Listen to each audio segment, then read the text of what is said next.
She doesn't see him, but pirouettes as if in a dream. Now the clown holds up his hands and a rose blossoms from his fingers. He offers it to the ballerina, who takes it, then dances on. The clown is disconsolate, dejected. The ballerina dances on in a world of her own.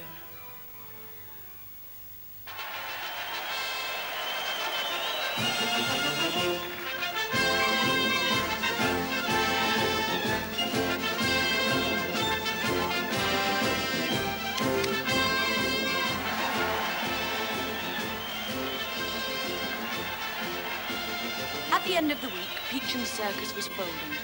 Belle and Charlie's world was coming to an end. The circus had gone bust, unable even to stagger on until the end of the season.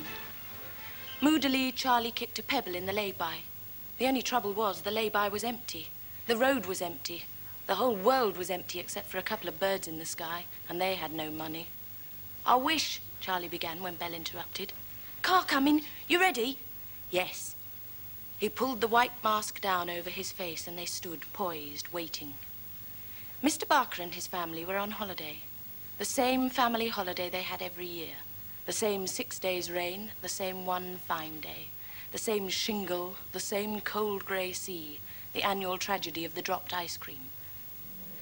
"Don't you sometimes wish," Mr. Barker said to his wife, "that you could turn a corner and see something utterly different?" "How do you mean, dear?" "Oh, I don't know. Surprise me, fate," he thought. "Look, Daddy! Oh, look, Daddy, look!" Somewhere ahead, 2 glittering figures had stepped into the road. "What are they doing, Daddy? What are they doing?" They were like hummingbirds in their brilliant sequined costumes, wheeling and dipping beneath the blue sky. Mr. Barker drove slowly towards them, staring. The clown was now running towards them, inviting them into the lay-by, while the ballerina danced on alone in her golden mask.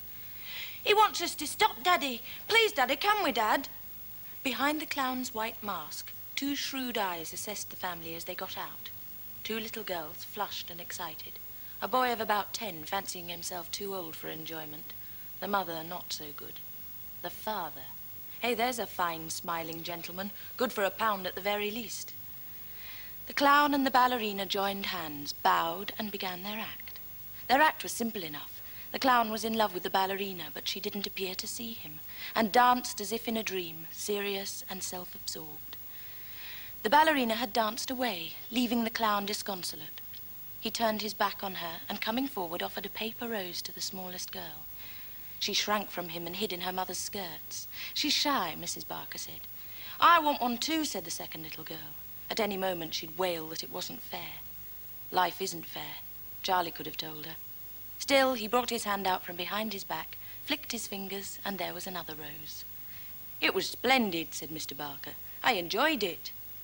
Now Belle came up beside him, all gold and yellow and shining. The smallest girl, fascinated, toddled up on her fat legs.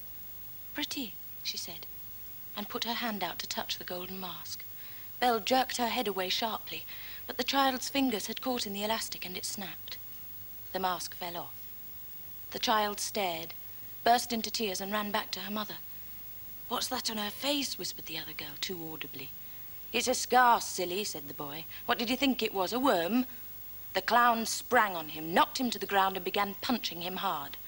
Mr. Barker caught hold of Charlie's arm and pulled him roughly to his feet. There was the sound of ripping cloth. Immediately, Mr. Barker felt his back being pummeled by furious fists.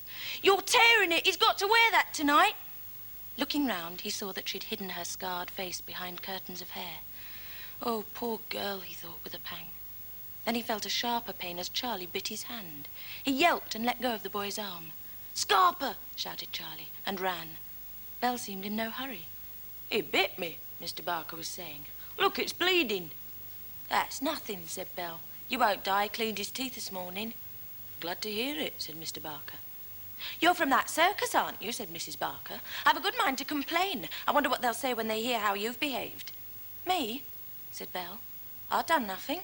I've been insulted, I have. My dear, I'm sure Donald never meant..." "He's got no call to mention worms," shouted Belle, her voice thick with tears. Mr. Barker stared at the tear tracks on her cheek. "Did Charlie take his hat?" she asked. "I'm afraid I didn't notice. It doesn't seem to be here." "Must have done, then. Was there anything in it?" "What?" "Money." Did you pay him, mister? You owe us. You saw the show. You tore Charlie's costume.